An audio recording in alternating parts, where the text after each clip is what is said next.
Bueno, en primer lugar, daros la bienvenida a todos a lo que ha sido, pues, podríamos llamar nuevo GlobeCons.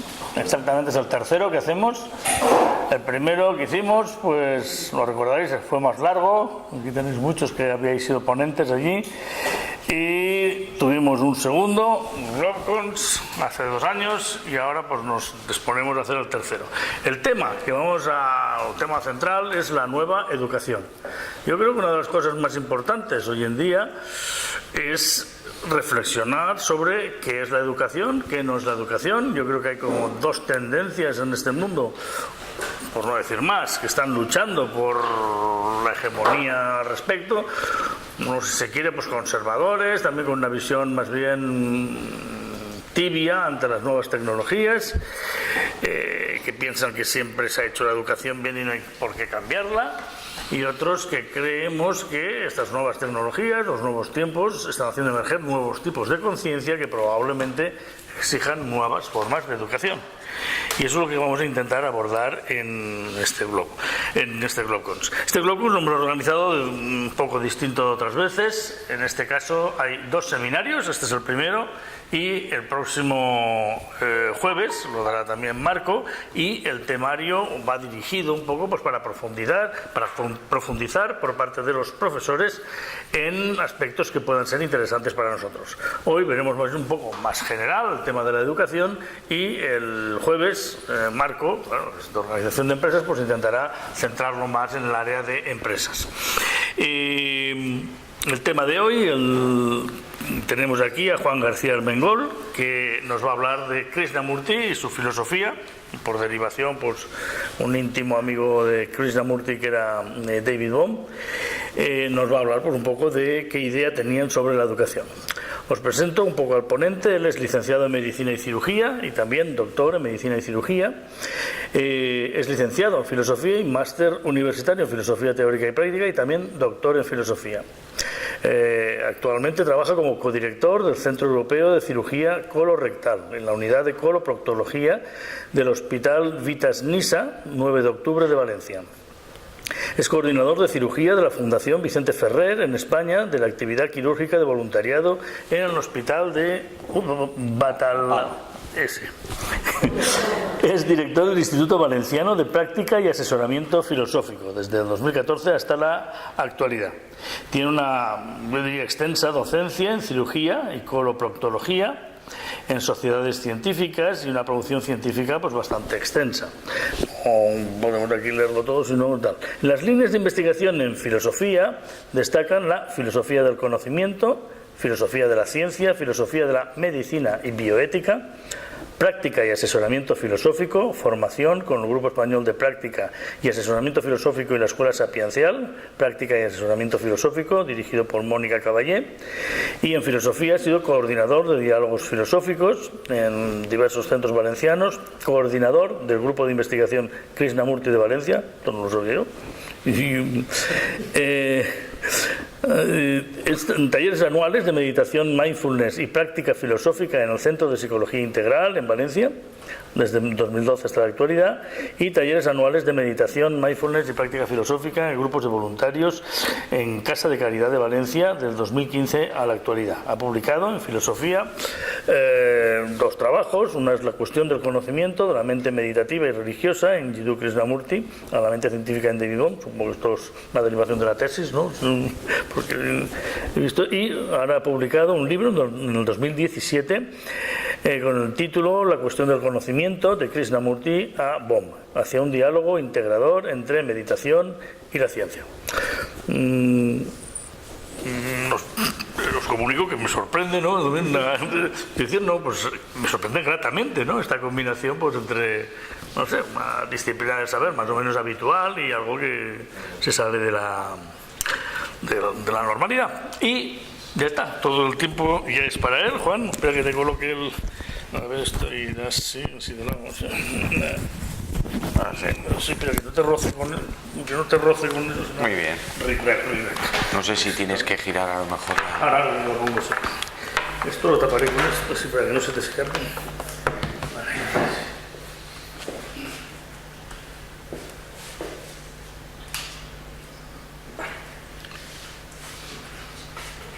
Bueno, pues ya cuando... Pues buenos días a todos y bueno, en primer lugar gracias Antonio por la presentación y por la invitación. Cuando me lo comentaste, pues me pareció un tema que para mí posiblemente es el tema principal con respecto, tanto desde la dimensión filosófica y pedagógica, el tema de la educación yo creo que es tanto lo que vamos a hablar hoy como lo que he preparado para mañana. Pues me encantó la idea porque me parece que es la clave que creo que necesita el ser humano para evitar su propia autodestrucción, que posiblemente sea la crisis más importante a la que tenemos que afrontar como seres humanos. Entonces, por eso el tema sobre la educación pues me parece totalmente principal y clave. Yo tanto en la dimensión con las investigaciones biomédicas como en la investigación filosófica, también la educación, sobre todo en teoría del conocimiento, en la filosofía del conocimiento, es muy importante a nivel científico. David Bohm fue uno de los principales baluartes en el resurgimiento o la renovación de lo que es la creatividad dentro de la ciencia, que es tan importante. Y entonces siempre ha sido un tema que me ha parecido importantísimo y siempre lo he tocado en las dos dimensiones de mi trabajo, tanto filosófica como biomédica. Vamos a hablar hoy fundamentalmente sobre la aportación de la filosofía de Jiddu Krishnamurti y de David Bohm, pero fundamentalmente la de Krishnamurti. David Bohm fue un colaborador, como ahora veréis, que para mí le dio unas pinceladas magistrales a su propia filosofía, la sobredimensionó a otros ámbitos en los cuales quizás a lo mejor sin él no hubiera podido alcanzar. Y bueno, pues la idea del seminario, que bueno, pues tenemos toda la mañana. Claro, no podemos estar todas las horas así porque si no se nos reventará el cap, pero podemos hacerlo. Yo había pensado, si os parece, ya que realmente pues la idea es, en un seminario yo siempre lo veo más como un grupo de trabajo en la cual intentemos colaborar todo lo que podamos, dejemos espacios para diálogo y para cuestiones, es algo absolutamente fundamental. O sea, acordaros que muchas veces, yo siempre lo digo, la sabiduría o el saber está más en las preguntas que nos hacemos que en las respuestas que podemos dar. Es en el cuestionamiento, es digamos la punta de lanza de la creatividad. Y entonces, pues si os parece, pues lo podemos dividir, podemos hacer un descanso a mitad, pero podemos hacer todo lo elástico que queramos, y yo un poco es un poco el índice del seminario, como veis. Después de una pequeña introducción hablaremos, porque es importante conocer un poquito las biografías de estos dos autores, que fueron muy peculiares los dos, solo las biografías son realmente interesantes, y luego nos adentraremos en el problema fundamental que tiene referencia con la educación, pero la educación en mayúscula. No solo estamos hablando de la educación en las escuelas infantiles, la educación primaria, no, estamos hablando de la educación que incluye al educador y que nos incluye a todos, como la actividad diaria y vital que nunca deberíamos perder desde el nacimiento hasta nuestra muerte. Es un proceso vital, es continuo. Entonces, por eso Krishnamurti, que fue realmente una persona muy interesada en esa dimensión, por eso intentó ir al origen del problema, que es lo que veremos. Por eso hablaremos sobre la cuestión del conocimiento, del aprendizaje.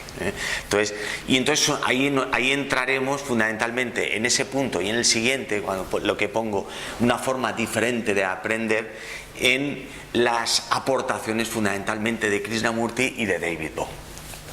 Luego quería dejar una parte que habíamos comentado antes sobre el diálogo, en la cual David Bohm posiblemente en el siglo XX ha sido de los pocos, dentro de su actividad filosófica, porque él era un físico cuántico, como ahora veremos, dentro de su actividad filosófica posiblemente fue de los pocos filósofos que publicó y trabajó de forma práctica en lo que es realmente el diálogo y cómo podemos tener la posibilidad de un diálogo distinto a lo que habitualmente conocemos por el diálogo. Entonces hay una parte que veremos la herramienta del diálogo dentro de la educación. Y después, para finalizar, os he traído, para que lo leamos, básicamente, algunos fragmentos de Krishnamurti con respecto ya concretamente a la actividad educativa, que como veréis, lo he puesto un poco como corolario, pero veréis que en definitiva viene a concluir todo lo que vamos a ir hablando a lo largo de la mañana. Os he puesto dos diapositivas de introducción porque son muy importantes. Tanto para Krishnamurti como para Bohm, mañana lo comentaré esto también siempre, esto viene a decirnos por qué estamos todos aquí hoy. ¿Qué sentido tiene que nos reunamos hoy y hacer un seminario sobre este tema? Tanto para Krishnamurti como para Bohm en concreto, para mí también, el conocimiento que se ha ido acumulando a lo largo de la historia e incluso la valiosa sabiduría que se ha transmitido por filósofos, científicos, psicólogos, de todas las dimensiones, a lo largo de la historia, realmente, si somos un poco autocríticos, no ha tenido el resultado esperado para si de verdad queremos trascender el sufrimiento y el conflicto que vive el ser humano. El peligro de autodestrucción del ser humano sigue siendo tan patente o mucho mayor que hace unos siglos, por ejemplo. Después de la revolución social, de la revolución científica, de toda la evolución de la conciencia, como mañana comentaremos también, seguimos teniendo el mismo problema, con lo cual no hay que ser realmente muy sabio para darse cuenta que algo falla en el ser humano. Algo falla.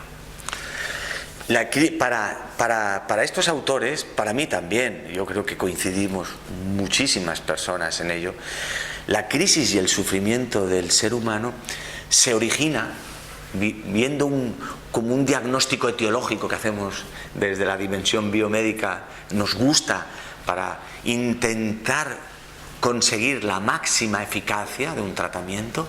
Tenemos que hacer un tratamiento y un diagnóstico primero y un tratamiento que vaya a la causa original del problema. Si no vamos al origen del problema, esto dentro del ámbito de la medicina, podemos caer solo en tratamientos sintomáticos, que alargará posiblemente el problema, pero no lo resolverá. Y posiblemente esa persona sucumbirá de esa enfermedad porque no se ha hecho un tratamiento del origen etiológico del problema. Científicamente nos pasa que desgraciadamente aún no sabemos la causa de muchas enfermedades físicas, y por eso no las sabemos tratar y por eso sucumbimos o fracasamos como médicos.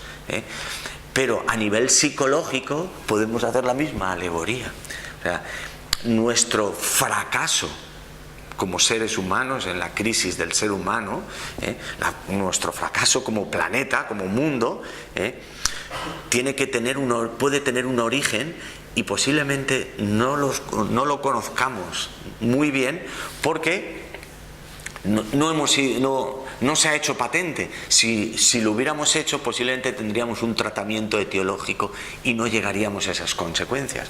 Por eso, la hipótesis, fijaros con un lenguaje muy científico, la hipótesis que tenemos muchos es que la crisis y el conflicto del ser humano y del planeta radica su origen en la conciencia misma del ser humano. Posiblemente en la parte más íntima, más primordial de nuestra raza, en la dimensión de la conciencia, con todas sus posibles definiciones, con todas sus posibles dimensiones, que mañana algo comentaremos, pero que podemos profundizar. ese posiblemente sea el problema. Entonces, por eso la cuestión del conocimiento, para ambos, y para nosotros, creo yo, es un eje totalmente central. Y como pongo aquí en la diapositiva, necesitamos comprender profundamente el origen del problema. Si comprendemos quizás el origen del problema, podemos generar de forma natural, siempre que hay una comprensión profunda de algo, de forma natural encontramos las herramientas tanto mentales como de acción para tener una, como decía Sócrates, una acción virtuosa. Podríamos tener una forma diferente de aprender, una nueva educación, pues esta es la clave, que puede ser la clave para la necesaria transformación del ser humano. Entonces, esta es una introducción fundamental. Para mí, de hecho, por eso me alegró mucho que Antonio me ofrecieras este tema, porque parece que lo habías buscado, porque para mí ha sido el eje principal de mi trabajo siempre, en las dos dimensiones de mi trabajo, tanto biomédica como filosófica. Y entonces, si queréis, os presento dos cositas de las biografías, porque son muy, muy interesantes. La biografía de Jiddu Krishnamurti, disponéis de ella en internet. Todo el trabajo de Krishnamurti disponéis de él. Yo tengo publicado, en el 2017 publiqué, lo podía haber traído y os lo podía haber enseñado, que hay un resumen, es un poco el trabajo publicado, este libro publicado es un poco un resumen también de todo este seminario, porque yo he seguido trabajando insistentemente en esa línea. Entonces, pues él nació en la India. Yo he conocido porque voy a trabajar a la India todos los años y conozco el pueblo donde nació Krishnamurti, he conocido a personas muy cercanas a él en las escuelas que él fundó en India, en concreto en el Rishi Valley, muy cerquita de Madenapale, de su pueblo. El hospital de la Fundación Vicente Ferrer, donde yo trabajo, está muy cerquita de allí, y de hecho muchos compañeros míos médicos tienen interés en la filosofía de Krishnamurti, y algunos de sus hijos se han educado en las escuelas en la propuesta educativa de Krishnamurti, que luego hablaremos. Entonces él fue adoptado, esto es muy esquemático, y educado con una misión mesiánica, realmente mesiánica, por la Sociedad Teosófica, que fue una sociedad esotérica, para mí muy importante también, que fundó una gran trabajadora, que fue Madame Blavatsky, Elena Petrovna Blavatsky, en el siglo XIX. Y a mí esta autora siempre me encantó desde muy joven, porque aparte de hablar de esoterismo, de filosofía, tenía un espíritu científico que yo siempre aprecié. Yo desde muy joven también lo he tenido y siempre lo he querido desarrollar, y ella lo tenía. Y su obra pues fue una obra monumental dentro de ese ámbito. Claro, es una obra que era para renovar, porque ella intentaba vincular los conocimientos científicos a los conocimientos, digamos, entre paréntesis o entre comillas, espirituales. De cualquier manera, esta Sociedad Teosófica, ya muchos años después de la muerte de Blavatsky, vio en un niño que era Krishnamurti un ser con unas facultades extraordinarias o espirituales fuera de lo común. Y de hecho por eso lo adoptó y lo educó. Él vivía en un pueblo que, si lo conocéis, es extremadamente pobre. A pesar de ello, él pertenecía a una de las castas altas del pueblo, pertenecía a la casta brahman, y eso le daba la posibilidad. Simplemente su padre estaba alfabetizado. Esto era un poco el privilegio que tenía, sabía leer y escribir, y por eso podía trabajar como secretario, y de hecho trabajó como secretario para la Sociedad Teosófica. Eso es lo que hizo que su hijo fuera educado por la Sociedad Teosófica, con algunos conflictos que hubo ahí en todas estas cosas de familia y educación por una institución, que también los hubo. La Sociedad Teosófica lo encumbró como al nuevo líder espiritual o maestro del mundo, entre comillas, como un ser de unas facultades extraordinarias que podría suponer una verdadera renovación de la enseñanza espiritual y filosófica a nivel mundial, como un nuevo avatar en el lenguaje esotérico. Pero él, sorprendentemente, siendo joven, y ya ahí salió su dimensión más puramente filosófica y socrática. Yo siempre considero a Krishnamurti como un verdadero heredero natural de la filosofía socrática. Cuestionó esa palabra, es muy importante, la dimensión del ritual y la jerarquía, de las creencias un poco a veces demasiado absolutistas. Despertó a su vez una gran intensidad investigadora, como si fuera un verdadero científico de cualquier índole, para penetrar, fijaros, lo he puesto así, para ser muy claro, en la raíz, en el origen de la conciencia y de la mente humana. Rechazando, entonces desde ese momento, rechazó el papel mesiánico que se le había asignado y lo disolvió todo, y bueno, el resto de su vida trabajó como un filósofo heterodoxo, totalmente heterodoxo y no académico, pero trabajó pues como escritor, como conferenciante, y pues posteriormente, debido a su interés en la dimensión educativa del ser humano, se fundaron distintas escuelas, fundamentalmente en India, Inglaterra y Estados Unidos, que sigue estando en la actualidad. Yo algunas de ellas en Suiza, pero las primeras fueron estas. Y bueno, y en España también se han intentado, han habido algunos intentos en el sur, pero no llegaron a cuajar. En concreto, esto hace ya bastantes años. Esto fue parte del discurso cuando disolvió ese papel mesiánico que le daba una orden que se creó para su encumbre, digamos, espiritual. Y es realmente interesante este discurso que dio. Fijaros, yo sostengo que la verdad es una tierra sin caminos y que no es posible acercarse a ella por ningún sendero, ninguna religión, ninguna secta. No se trata de una magnífica proeza, claro, esto fue una verdadera hecatombe para todos sus miles de seguidores. No se trata de una magnífica proeza, pues no deseo tener seguidores, y lo digo en serio. En el momento en que siguen ustedes a alguien, dejan de seguir a la verdad. No me preocupa si prestan o no prestan atención a lo que digo. Hay algo que quiero hacer en el mundo y voy a hacerlo con inquebrantable concentración. Solo una cosa me importa, una cosa esencial: hacer que el hombre sea libre. Esto, fijaros que fue un discurso, yo os lo recomiendo que lo leáis, a un auditorio muy espiritual, pero tenía una fuerza filosófica impresionante. Cualquier filósofo lo apreciaría, y cualquier científico, y de hecho la intensidad que manifestó en su propia disolución, en sí mismo, la manifestó el resto de su vida, y siempre habló con esa intensidad, y sus propuestas siempre fueron muy radicales e intentando ir al origen del problema, y hablando de que la libertad del ser humano con respecto a tantos condicionamientos, creencias, que es lo que podía no permitir el desarrollo y la evolución del mismo. Paralelamente, David Bohm fue un físico cuántico. Fue un físico que fue uno de los físicos preferidos de Albert Einstein.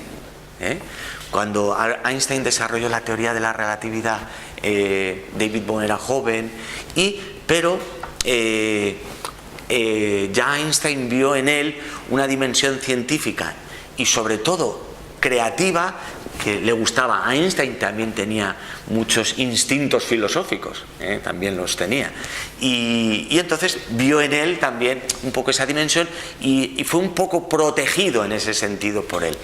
Cuando por Niels Bohr, el grupo de Copenhague, años después se desarrolló la física cuántica, que Einstein, si conocéis un poco la historia, tuvo ahí sus reticencias. Acordaros de la frase de que Dios no juega a los dados por el problema del determinismo o no que nos incorpora la física cuántica. Esto es un tema para mí interesantísimo e importantísimo, pero no vamos a poder adentrarnos hoy, pues necesitaríamos solo un seminario solo para eso.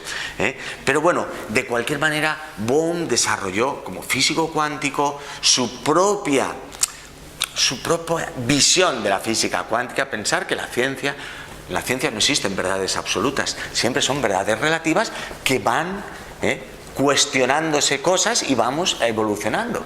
O sea, igual que la física newtoniana fue trascendida por la física de Einstein, la física cuántica trascendió algunos aspectos o amplificó algunos aspectos de la física de la relatividad. Pero la física cuántica, pensar que tiene distintas dimensiones o distintas visiones también.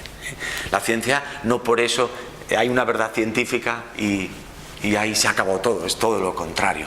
Entonces, él trabajó en una visión cuántica que era heterodoxa con respecto a la visión predominante del grupo de Copenhague, de Niels Bohr, de la física cuántica. Siguió trabajando a ese nivel durante muchos años. Él tuvo muchos problemas a nivel político en Estados Unidos porque se le consideró comunista y entonces, bueno, tuvo que salir del país. Él realmente no es que tuviera una participación activa en política, pero sí tenía una visión filosófica y muy social de la vida, fundamentalmente desde una dimensión más moral. Pero bueno, en aquella época, acordaros de ese momento, Estados Unidos, de la caza de brujas, de todo esto, y entonces ahí caían pues de todos los sitios. Trabajó como filósofo también y sobre todo en su relación con dimensiones incluso biológicas del desarrollo de la conciencia, del desarrollo de la vida. De cualquier manera, él conoció el trabajo de Krishnamurti de una forma casual. Él solía ir los fines de semana en Bristol, donde trabajaba en ese momento, junto con su esposa, solían ir a la biblioteca a leer el fin de semana, y entonces una vez su mujer, su esposa, viendo un libro al azar, cogió un libro de Krishnamurti que en concreto era La libertad primera y última, uno de los textos escritos de Krishnamurti más importantes del siglo XX, y uno de los capítulos hablaba sobre el observador y lo observado. Entonces a ella le llamó la atención y le dice: hombre, este hombre habla de lo que habla mi marido también. Pero lo que pasa es que no veía la relación un físico cuántico con que posiblemente a lo mejor el texto de Krishnamurti estaba en la parte de filosofía espiritual oriental. Posiblemente lo habrían clavado ahí el texto de los libros de Krishnamurti, que realmente no lo eran, pero bueno, como ya por el nombre, pues ahí lo catalogaban y ya está. Entonces encontré esa frase y dice, pues posiblemente, entonces se lo dijo, le dijo: mira, este hombre habla de cosas que tú tienes interés por tu trabajo como físico. Entonces a él lo leyó, y entonces le impactó de tal manera que intentó contactar y saber quién era este hombre, este Krishnamurti, hasta el punto que contactó, tuvo entrevistas con él, y su relación, tuvieron una relación muy estrecha durante prácticamente toda su vida ya. Es que tuvieron muchos diálogos que fueron publicados, grabados, los tenéis en YouTube, tenéis publicaciones de todos los tipos, y entonces su preocupación filosófica a raíz de su relación con Krishnamurti se disparó. Siguió siempre trabajando a nivel físico, pero siempre buscando un poco el origen de las dimensiones, de las consecuencias que la teoría cuántica podía tener en la dimensión del orden y la totalidad en el ser humano. Hay un libro de Bohm, no sé si os lo he puesto aquí. No os lo he puesto aquí, mañana sí que creo que lo menciono en la charla, me lo he puesto ahí en una diapositiva, que se llama La totalidad y el orden implicado. Yo este libro os lo recomiendo, creo que es una verdadera obra maestra del siglo XX. Tiene otro más reciente, pocos años antes de morir, más relación con filosofía de la ciencia, pero también maravilloso, que es Ciencia, Orden y Creatividad. En él habla también sobre el diálogo. Si estáis interesados sobre el diálogo, tiene un pequeño manuscrito que se llama Sobre el diálogo, que también es realmente bueno. Entonces, os recomiendo esos trabajos porque son realmente interesantes. Esto es lo que os he comentado, y entonces ambos investigaron en esta posibilidad de una cognición, una educación distinta a la habitual. Por eso es tan apropiado a estas jornadas, de una nueva educación. Realmente no es nueva, de esto ya nos lo propuso Sócrates hace 2500 años. Lo que pasa es que posiblemente no hicimos demasiado caso, y bueno, a lo largo de la historia otros filósofos por supuesto lo han hablado, ellos lo han retomado en el siglo XX, y ahora pues deberíamos retomarlo en el siglo XXI. A lo mejor en el siglo XXII pasa lo mismo. Ojalá, eso querrá decir que la vida persiste en este planeta y no hemos llegado a autodestruirnos. Pero esta fue su principal preocupación, de ambos. Pues si tenéis alguna cuestión, antes de empezar en el meollo de... ¿Tenéis alguna cuestión? ¿Habíais oído hablar sobre Krishnamurti y David Bohm? Imagino que... hay muchos autores en el siglo XX, pues antes estábamos hablando de Ken Wilber, que hablan con unos lenguajes muy muy similares. Tener en cuenta que la dimensión filosófica de Krishnamurti, digamos que se acercaría a las tradiciones no duales, de no dualidad. Ya algo comentaremos, creo que algo he puesto. No he querido meter mucho para no ser muy pesado en aspectos más filosóficos, pero las tradiciones no duales fundamentalmente aportadas desde la filosofía oriental, desde una parte del budismo, el taoísmo. Entonces, todas estas tradiciones no duales que han existido también en Occidente, pues posiblemente este sería un poco el lenguaje que va a utilizar Krishnamurti, pero posiblemente, a mi parecer, a lo mejor quizás un poco llevado por el cariño que le he tenido siempre a su trabajo. Intento ser objetivo aún así, posiblemente haya sido una de las propuestas realmente más radicales y coherentes de la historia en esa dimensión. No quiere decir que otros no hayan hablado sobre ello, pero él llegó a ser realmente pesado de su insistencia. O sea, una cosa, yo nunca he visto... He tenido la posibilidad, gracias a Dios, de estudiar y conocer la obra de todos los filósofos de la historia, todos los que he podido hasta ahora. Aún me quedan más, pero bueno, aún me quedan unos años, espero, para poder conocerlos, pero nunca he conocido a un filósofo con una insistencia tal, era tal su especialización, que podéis leer un libro de Krishnamurti o 7 y todos van a decir lo mismo. Se centra en su trabajo y persiste hasta 2 meses antes de morir, en unas conferencias en Washington, estaba hablando de lo mismo que hablaba cuando disolvió la Orden de la Estrella con apenas 30 años. Y insisten. Por eso podéis comprar un libro o tener acceso a un libro de Krishnamurti y es suficiente. Posiblemente algunas páginas es suficiente. La dificultad, como veréis ahora, para mí, y creo yo que él mismo también así lo vio, es que realmente es ponerlo en práctica. Y ahora veremos por qué, porque puede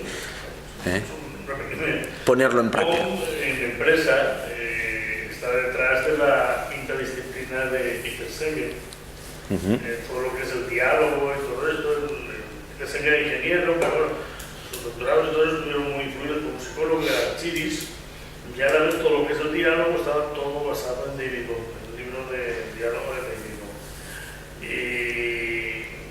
esa línea pues está ahora pues, también dando frutos, entonces supongo que puede estar, ¿no? Sí, pues lo veía, pero ahora muchas veces